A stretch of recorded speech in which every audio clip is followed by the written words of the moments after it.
আসসালামু আলাইকুম প্রিয় দর্শক। আওয়ামী লীগ তো নিশ্চয়ই কখনো না কখনো আদালতের নির্দেশে হোক অথবা সরকারের পক্ষ থেকে দলটি রাজনৈতিক কার্যক্রমের উপরে যে নিষেধাজ্ঞা সেটি প্রত্যাহারের মাধ্যমে হোক, যেভাবে হোক ফিরে তো আসবেই, এটাই বাস্তবতা। কিন্তু যেহেতু এখনো পর্যন্ত নিষিদ্ধ অবস্থায় আছে, সেই অবস্থা থেকে তারা 23শে জুন দলের প্রতিষ্ঠা বার্ষিকী উপলক্ষে যে সামান্য কর্মসূচির ঘোষণা দিয়েছে, যদিও নিষিদ্ধ অবস্থা আমরা এগুলো সমর্থন করি না, কিন্তু তারা যে ঘোষণা দিয়েছে তার পরিপ্রেক্ষিতে সরকারের যে ব্যাপক আয়োজন, তার মধ্য দিয়ে আমরা যদি এই কথা বলি যে এর মধ্য দিয়ে আওয়ামী লীগের প্রাথমিক বিজয় কি হয়ে গেল, আমার মনে হয় আওয়ামী লীগের প্রাথমিক বিজয় হয়েছে। তার কারণ দলটির প্রতিষ্ঠা বার্ষিকীতে যে সামান্য কর্মসূচির ঘোষণা করা হয়েছে তার ঠেকাতে সরকারের যে ব্যাপক আয়োজন, যেই মহাযজ্ঞ, তাতে এটুকু বোঝা যাচ্ছে যে আওয়ামী লীগের ছায়া দেখলেই, আওয়ামী লীগ শব্দটা শুনলেই সরকারের মধ্যে এখন চরম এক আতঙ্ক কাজ করছে। কী কী প্রস্তুতি নেওয়া হয়েছে সরকারের পক্ষ থেকে একটু জানাই সংক্ষেপে, যদিও আপনারা অনেকেই নিশ্চয়ই এর মধ্যে জেনে গেছেন। 23শে জুন আওয়ামী লীগের যেসব কর্মসূচি ক্ষুদ্র পর্যায় থেকে ঘোষণা করা হয়েছে তার ঠেকাতে গোপালগঞ্জ সহ 6টি জেলায় সেনাবাহিনী মোতায়েন করা হচ্ছে। ঢাকা জুড়ে সারা দেশে 18,000-এরও বেশি পুলিশ সদস্য মোতায়েন করা হবে। রাজধানীর 200টিরও বেশি গুরুত্বপূর্ণ স্থানে বিশেষ চেকপোস্ট বসানো হয়েছে এবং তল্লাশি অভিযান চলছে।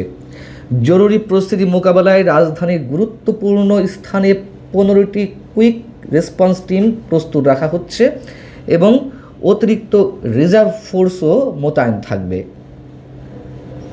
এছাড়া নিয়মিত পুলিশ সদস্যদের পাশাপাশি গোয়েন্দা বিভাগ, counter terrorism and transnational crime unit সহ বিশেষায়িত ইউনিট মাঠে থাকবে। সাদা পোশাকে গোয়েন্দা নজরদারি পরিচালনা করা হবে। এর বাইরে আরও নানান ধরনের প্রস্তুতি রয়েছে। তাহলে আমরা কি ধরে নিতে পারি? শুধু সরকার নয়, বিএনপি নয়, আওয়ামী লীগ, এনসিপি, সবাই এখন আওয়ামী লীগ আতঙ্কে ভুগছে। কেন এই আতঙ্কে ভোগা? এবং পাশাপাশি প্রশ্ন হচ্ছে যে সেনাবাহিনী কেন নামাতে হচ্ছে? তার মানে আওয়ামী লীগের গত প্রায় 2 বছরে ডক্টর ইউনূস সরকার আসার পর থেকে বা আওয়ামী লীগ সরকারের বিদায়ের পর থেকে আওয়ামী লীগ তো ম্যাসিভ আকারে কিছু করেনি, কোনো সন্ত্রাসী কর্মকাণ্ডও পরিচালনা করেনি, এটি বাস্তবতা। তারপরেও কেন এত ভয় এই রাজনৈতিক দলগুলোর মধ্যে এবং আইন শৃঙ্খলা রক্ষাকারী বাহিনীর মধ্যে যে সেনাবাহিনী নামাতে হচ্ছে? এর আগে তো এমন কিছু নয় যে আওয়ামী লীগ ব্যাপক কিছু করেছে, তা মোকাবেলা করতে হিমশিম খেতে হয়েছে, তা তো নয়। তাহলে ঘুরে ফিরে সেই একটাই কথা যে আতঙ্কে ভুগছে সবাই। এবং সেনাবাহিনী যে দীর্ঘদিন ধরে মাঠে রয়েছে অভ্যন্তরীণ আইন শৃঙ্খলা রক্ষার কাজে, সেখান থেকে তাদেরকে ব্যারাকে ফিরে যাওয়ার কথা ধীরে ধীরে ফিরিয়ে নেওয়ার কাজও চলছে। তার মধ্য দিয়েও কেন নতুন করে 6 জেলায় সেনাবাহিনীকে মোতায়েন করতে হলো? এবং সেনাবাহিনীকে তো গত 2 বছরে ডক্টর ইউনূস সরকারের সময় থেকে সেনাবাহিনীর যে উচ্চতা সেখান থেকে অনেক নিচে নামানো হয়েছে। সেটি প্রত্যক্ষ এবং পরোক্ষভাবে ডক্টর ইউনূস সরকারের ম্যাটিকুলাস ডিজাইন অনুযায়ী অথবা যে কোনোভাবে হোক সেনাবাহিনীকে তো বিতর্কিত করা হয়েছে, এটি বাস্তবতা। যে কাজ সেনাবাহিনীর নয় সে কাজ সেনাবাহিনীকে দীর্ঘদিন ধরে করাতে বাধ্য করা হয়েছে। এবং বারবার বিশেষজ্ঞদের পক্ষ থেকে বলা হচ্ছিল যে দেশের অলি গলি সব কিছুতে সেনাবাহিনীর সদস্যদের পরিচিত নয়, এই কাজের জন্য পুলিশ সবচেয়ে অবশ্যই যোগ্য বাহিনী। সেই পুলিশের মনোবল রক্ষা করা কেন হচ্ছে না সেটিও আবার অন্য বিতর্ক। কিন্তু সেনাবাহিনীকে এইভাবে দীর্ঘদিন মাঠে রেখে আবার আওয়ামী লীগের একটা ছোট কর্মসূচি আমরা বলবো, তেমনভাবে তো ব্যাপকভাবে তো ডাক দেওয়া হয়নি। সেটি মোকাবেলায় আবার সেনাবাহিনী নামানো হচ্ছে, সেনাবাহিনী বিতর্কিত হয়েছে, যেই সারা দেশে মব অপসংস্কৃতির সৃষ্টি হয়েছিল সেইগুলো নিয়ন্ত্রণে ব্যর্থ হয়েছে সেনাবাহিনী, নতুন করে আবারও বিতর্কের মধ্যে ফেলা হচ্ছে। এদিকে এনসিপি 23শে জুন আওয়ামী লীগের প্রতিষ্ঠা বার্ষিকী উপলক্ষে তারা যে কর্মসূচির ঘোষণা দিয়েছে তার ঠেকাতে দেশের সব জেলায় উপজেলায় বিক্ষোভ কর্মসূচির ডাক দিয়েছে। বেশ ভালো কথা, কিন্তু তাদের মানুষ আছে কয়জন, সেই কথাও বাদ দিলাম। এদিকে এনসিপি বিএনপি তারা ঘোষণা দিয়েছে আওয়ামী লীগের যে কর্মসূচি তার ঠেকাতে রাজপথে থাকবে। এনসিপির পক্ষ থেকে প্রত্যেক জেলা উপজেলায় বিক্ষোভ কর্মসূচি ডাক দেওয়া হয়েছে।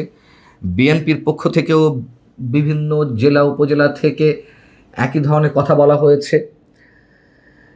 একটি জিনিস তো স্পষ্ট, সরকারের এখন প্রধান বিরোধী দল মানে বিএনপির প্রধান প্রতিপক্ষ হচ্ছে জামায়াতে ইসলামী, সাথে এনসিপি, এবং বিভিন্ন ইস্যুতে তারা পরস্পর বিরোধী অবস্থানে নিজেদের পরিচয় ফুটিয়ে তোলার চেষ্টা করলেও আওয়ামী লীগের ক্ষেত্রে তারা সবাই এক। তাদের অভিন্ন শত্রু এখন আওয়ামী লীগ। কিন্তু প্রশ্ন হচ্ছে যে এর মধ্য দিয়ে কি বিএনপি খুব শক্তিশালী হচ্ছে, নাকি রাজনৈতিক শূন্যতার মধ্য দিয়ে আরেকটি জঙ্গিবাদকে আমন্ত্রণ জানাচ্ছে বিএনপি? এবং একথা অবশ্যই আমি বলি, 5 আগস্টের গণঅভ্যুত্থানে বা আন্দোলনে যা কিছু আমাদের সামনে উপস্থিত হয়েছে এর পেছনে একটা ম্যাটিকুলাস ডিজাইন ছিল, ডিপ স্টেটের খেলা ছিল। পাশাপাশি একটি কথা আমি সবসময় বলি, যে রাজনৈতিক শূন্যতা সৃষ্টি করা হয়েছিল আওয়ামী লীগের সময়, তার মাধ্যমেই এই 5 আগস্ট পরবর্তীতে যে জঙ্গিবাদ চরমপন্থা উত্থান সেটি ঘটেছে। এবং এই আন্দোলনের পিছনেই অবশ্যই জঙ্গিবাদী গোষ্ঠী, সাম্প্রদায়িক গোষ্ঠীর একটা বিশেষ পরিকল্পনা ছিল। ঠিক এখনও আবার সেই ধরনের একটি অনাকাঙ্ক্ষিত মুহূর্তের দিকে আমরা ছুটে চলেছি। আওয়ামী লীগ তো খুব বড় আকারে, ম্যাসিভ আকারে ফিরে আসার ডাক দেয়নি। আওয়ামী লীগ কোনো ধরনের বড় সমাবেশেরও ডাক দেয়নি। আওয়ামী লীগ কাউকে চ্যালেঞ্জও ছুড়ে দেয়নি। দলের একটা প্রতিষ্ঠা বার্ষিকী উপলক্ষে কিছু কর্মসূচি ডাক দিয়ে তারা যে অ্যাসিড টেস্টটা করতে চেয়েছিল সেই টেস্টে তারা সফল হয়েছে, এর কথা আমাদেরকে বলতেই হচ্ছে। যদি আওয়ামী লীগ কোনো ধরনের কার্যক্রম পরিচালনা নাও করতে পারে, তার মধ্য দিয়েও এ কথা অনেকেই নিশ্চয়ই বলবেন যে আওয়ামী লীগের এই বিজয় হয়েছে অন্তত এই দিনটিকে কেন্দ্র করে। এতেই এই অবস্থা। আর যদি সর্বশক্তি নিয়ে আওয়ামী লীগ ফিরে আসার ডাক দেয় এবং তারা সেইভাবে প্রস্তুতি নিয়ে মাঠে নামার চেষ্টা করে, তাহলে তো আমরা দেখতে পাচ্ছি স্পষ্ট দেশ একটা গৃহযুদ্ধের দিকে যাবে। বিএনপি কতটা ভেবেচিন্তে কাজ করছে আমরা জানি না। বারবার আমরা এই কথা বলছি যে আওয়ামী লীগ নিষিদ্ধ আছে, ঠিক আছে, আওয়ামী লীগ এই মুহূর্তে কোনো রাজনৈতিক কার্যক্রম করতে পারবে না, যেহেতু তাদের রাজনৈতিক কার্যক্রমের উপর নিষেধাজ্ঞা আছে। আমরা আইনের প্রতি শ্রদ্ধাশীল, কিন্তু এইভাবে কতদিন অবদমিত করে রাখা যাবে আওয়ামী লীগের মতো একটি দলকে, এর কোটি কোটি সমর্থক কর্মী নেতাদেরকে? বিএনপির ক্ষেত্রেও আমরা একই কথা বলতে চাই। সেই জায়গা থেকে বিএনপি নিজের ক্ষতি তো করছে, সম্ভবত দেশের গণতন্ত্রের ক্ষতিও করছে। আওয়ামী লীগের যারা অপরাধী, যাদের নামে সুনির্দিষ্ট অভিযোগ আছে, বিচার হোক তাদের, বারবার আমরা সে কথা বলে আসছি। কিন্তু পুরো একটা দলকে বছরের পর বছর রাজনৈতিকভাবে তাদেরকে মানে কার্যক্রমের উপর নিষেধাজ্ঞা দিয়ে প্রকারান্তরে দলকে নিষিদ্ধ করে রাখা হবে, এটি কোনো সুস্থ রাজনীতির লক্ষণ নয়।